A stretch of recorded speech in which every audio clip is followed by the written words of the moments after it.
အဘိဝါဒနာတိလိကအစရှိသောတရားဒေသနာတော်များကိုမြတ်စွာဘုရားရှင်သည်ဒီကလင်ကြီးကအမိရှိသောရွာကိုအမိပြုလျက်တော်ကြောင့်၌တည်င်းသောနေတော်မူစဉ်ဒီဂါယုတတုသာကိုအကြောင်းပြု၍ဟောကြားတော်မူခဲ့သည်ဒီကလင်ကြီးကမြို့၌နေလိရှိကုန်သောအဆွေခင်ပွန်ပုံနာနှစ်ယောက်တို့သည်သာသနာတော်ပြင်ပယသိယဟန်ဤအဖြစ်ကိုပြုလုပ်ကြကုန်၍48နှစ်တို့ပတ်လုံးပြင်းပြသောအကျင့်ကိုကျင့်ကြံအားထုတ်ကြကုန်၏ပုံနာနှစ်ယောက်တို့တွင်ပုံနာတစ်ယောက်သည်ငါဤအမျိုးအဆက်သည်ပျက်စီးပြီလက်တံလူထွဲတော်အံ့ဟုကြံပြီး၍မိမိကျင့်ရသောအကျင့်ကို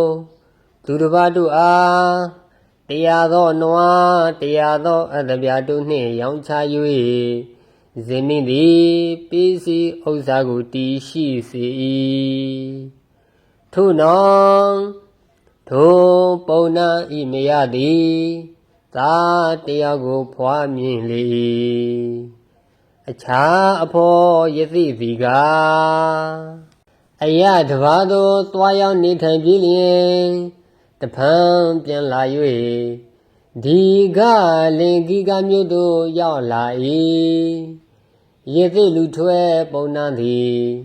အဖို့ယသိကြွရောက်လာသောအဖြစ်ကိုကြားသိ၍သာမယားကိုခေါ်ဆောင်ပြီးယသိကိုဖူးမြော်ခြင်းငှာသွားလေ၏ယသိထံမှောင်းသို့ရောက်သောအခါသာငယ်ကိုမိခင်ဤလက်၌ပြီးပြီး၍မိမိသည်ရှေးဥစွာရှိခိုး၏မိခင်သည်လည်းသာငယ်ကိုတဖန်ဖခင်ဤလက်၌ပြီးအပ်ပြန်၍မိမိသည်ရှိခိုး၏အဆွေခင်ပွန်းဖြစ်သောယသိကဒီကယုကဟောတာအသင်တို့အားရှည်သောအသက်ရှိသည်ဖြစ်ကြပါစေကုန်တည်းဟုဆုတောင်းမွဲ့ဆို၏စငယ်ကိုရှိခုစီသည်ရှိသောစိတ်စိတ်သာလျှင်ဖြစ်၍နေ၏ထိုအခါယသိကိုအရှင်ဘုရားတပည့်တော်တို့သည်ရှိခိုးကြကုန်သည်ရှိသောရှည်သောအသက်ရှိကြပါစေကုန်တည်းဟုမိတ်ဆိုစုပြီးတော်မူလျက်ဤသူငယ်ရှိခိုးသောအခါ၌အဘဲကြောင့်စုပြီးတော်မမူပါသနည်း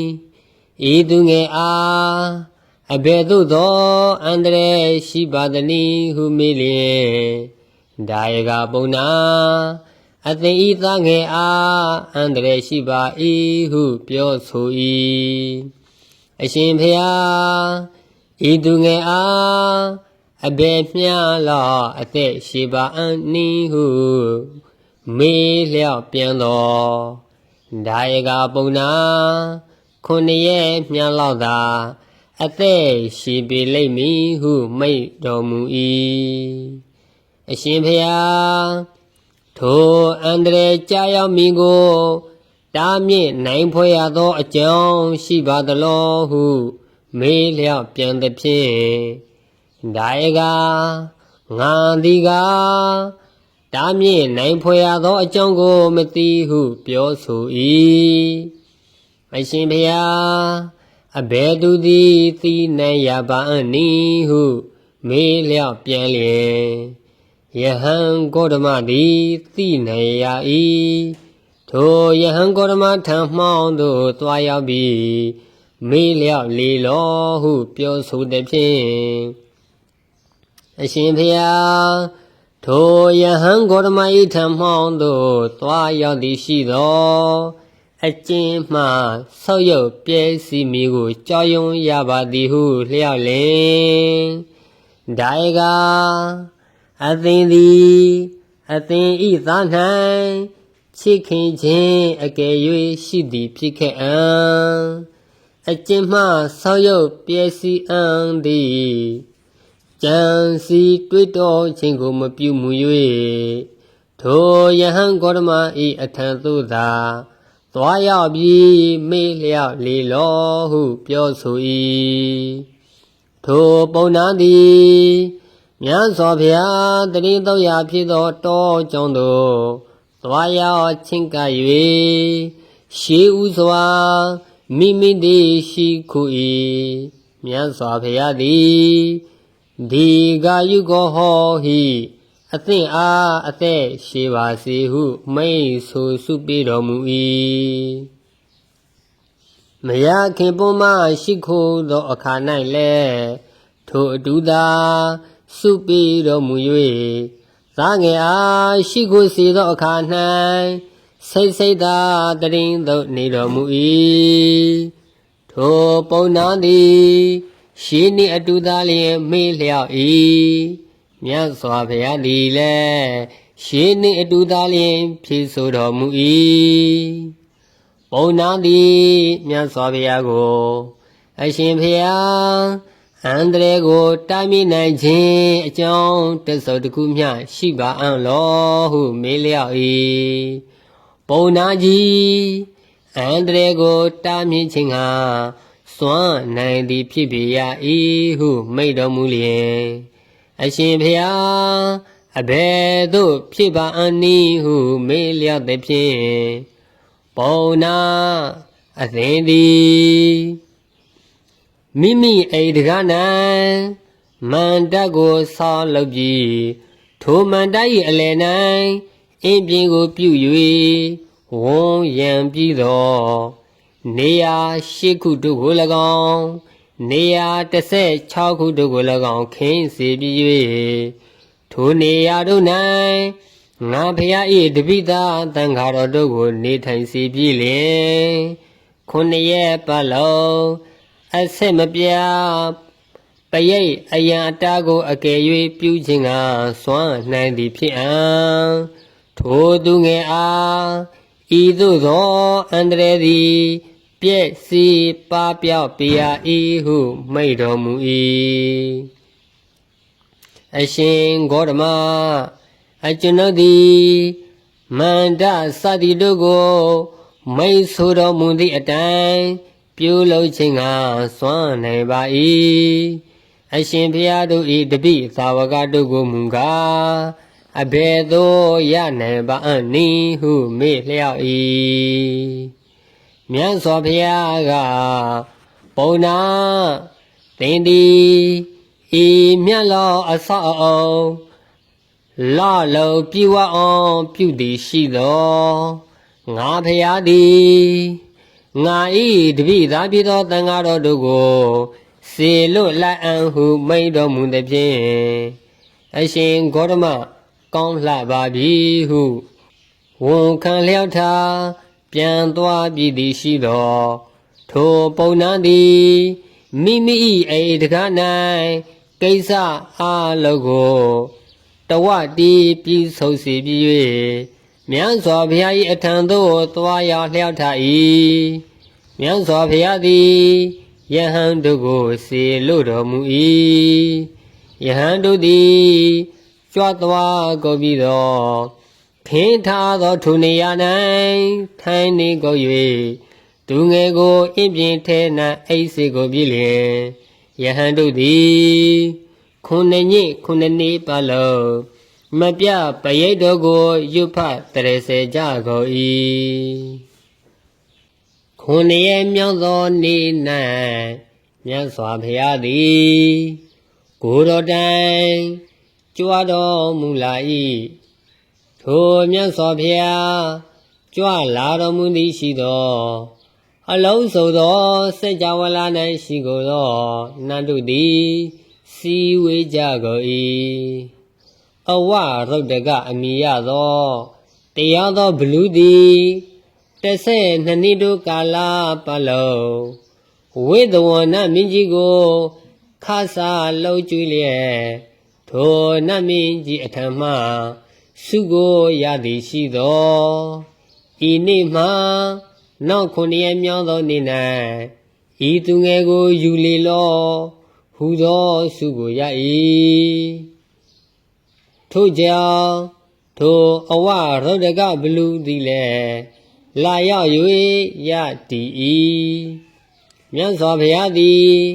ထိုအရာသို့ကြွသွားတော်မူသည်ရှိသောတကူကြီးကိုသောနန္တုသည်စီဝေးလာရောက်ကြကုန်သည်ရှိသောတကူငယ်ကုန်သောနန္တုသည်နေရာအခွင့်ကိုမရကြကုန်သည်ဖြစ်၍ဆုံးနှင့်၍သာ12ယူဇနာရှိသောအရာတို့သို့ဖဲသွားကြကုန်၏အဝရုဒ္ဓကဘလူသည်လည်းထို12ယူဇနာမြလောက်သောအရာ၌ပင်လင်ဖဲသွား၍နေရ၏မြတ်စွာဘုရားသည်အလုံးစုံသောညင်ပတ်လုံးပရိတ်အယံအတားကိုပြုတော်မူ၏9 ရက်လွန်မြောက်သည်ရှိသောအဝရုဒ္ဓကဘလူသည်သူငယ်ကိုယူခြင်းကမရ၍ရှေ့ရမြောက်သောနေ့အရုတ်တက်ခါမြ၌သူငယ်ကိုဆောင်ယူပြီးလျင်မြတ်စွာဘုရားရှင်ကိုရှိခိုးစေကုန်၏ဘုရားကိုယ်တော်မြတ်သည်ဒီဃာယုကိုဟောဟိအသင်အားရှည်သောအသက်ရှိသည်ဖြစ်စေလောဟုစုပေမိတ်ဆိုတော်မူ၏ပုံနာကအရှင်ဂေါတမဤသူငယ်သည်အဘယ်မျှလောက်အသက်ရှည်သည်ဖြစ်၍လူပြည်၌တည်ပါလက်တန့်နီဟုမေးလျောက်၏ပုံနာဤသူငယ်သည်အသက်120ရှည်သည်ဖြစ်၍ဒီနေပြီလက်တန့်ဟုမိတ်ဆိုတော်မူ၏ထိုအခါသူငယ်အားအာယုဝဒနာကုမာရဟုသောအမည်ကိုပြုကြကုန်၏ထိုအာယုဝဒနာတတုသားသည်ကြီးပွားခြင်းကိုဆွဲ၍အရွယ်သို့ကြာရောက်သည်ရှိသော900ခုသောဥပဒကတုဖြင့်ခြံရံလျက်လှဲ့လဲသွားလာ၏ထိုအခါတနေ့သာ၌တရားသဖြင့်အစည်းအဝေးဝဲယဟန်အပေါင်းတို့သည်ငါရှင်တို့အာယုဝဒနာတတုသားကိုကြည်ရှုကြပါကုန်လောထိုအာယုဝဒနာတတုသားသည်9 ရက်မြောက်သောနေ့၌အကယ်၍သေလိုသည်ဖြစ်ခဲ့အံဤကဲ့သို့900သောဥပဒကတို့ဖြင့်ခြံရံလျက်လှဲ့လဲသွားလာခြင်းမရှိနိုင်ပေရာထိုအာယုဝဒနာတတုသားသည်ယခုအခါ၌အသက်120တည်နေရသည်ဖြစ်၍900သောဥပဒကတို့ဖြင့်ခြံရံလှဲ့လဲ၍နေရပေသည်ငါရှင်တို့ဤတတ္တဝတို့အားအသက်ကိုပွားစေတတ်သောအကြောင်းတရားသည်ရှိသေးရောင်တကားဟူသောစကားကိုဖြစ်စေကြကုန်၏မြတ်စွာဘုရားရှင်သည်တရားသဖြင့်သို့ကြွဝင်တော်မူလာခဲ့၍စိတ္တယဟန်တို့ငါဘုရားကြွတော်မူလာစေသောဤယခုအခါ၌အဘယ်တရားစကားကိုပြောကြားစည်းဝေးထိုင်နေကြကုန်သည်ဟုမေးတော်မူသည်ဖြင့်ဤအမေရှိသောအကြောင်းပါတိဟုလျောက်ကြသည်ရှိသောခြေသာယဟန်တို့စင်စစ်အဖြစ်အသက်သာလျှင်တိုးပွားသည်မဟုတ်သည်ဤသတ္တဝါတို့သည်မိမိထက်ကုန်အဖြစ်မြင့်မြတ်ကြီးကျယ်ကုန်သောသူတို့ကိုယိုသည်မြတ်တို့ရှိခိုးကုန်သည်ရှိသောအယိုသည်ပြုကုန်သည်ရှိသော4 ပါးသောအကြောင်းတို့သည်ပွားကုန်၏ဘေးအန္တရာယ်ညှိတွယ်ခြင်းမှလွတ်မြောက်ကုန်၏မိမိ၏အသက်အပိုင်းအခြားကာလပတ်လုံးတည်နေရကုန်၏ဟုမိန့်တော်မူပြီးသောအနုတန်တွေကိုစ၍တရားတော်ကိုဟောကြားတော်မူလိုသောကြောင့် ဧဂါထာကိုမိန့်တော်မူ၏အဘိဝါဒနာတိလိတာနေသံဝုဒ္ဓပစာယိနောသတ္တရောဓမ္မဝဋ္ဌန္တိအာယုဝနောဒုက္ခံပလံအသက်သိက္ခာဂဝါจิตသူတို့အားယိုသည်မြတ်တို့ရှိခိုးလေးရှိသောပုဂ္ဂိုလ်အားအသက်ရှိခြင်းအဆင်းလှခြင်းချမ်းသာကြည်ခြင်းခွန်အားကြည်ခြင်းဤတရား၄ပါးတို့သည်တိုးပွားကုန်၏ဒေသနာတော်ဤအဆုံး၌အာယုဝဒနာတတုသာသည်ဥပါဒက900တို့နှင့်တကွာသောတာပတ္တိဖို့၌တည်ကြ၍အခြားများစွာသောသူတို့သည်လည်းသောတာပတ္တိဖို့စသည်တို့သို့ရောက်ကြကုန်၏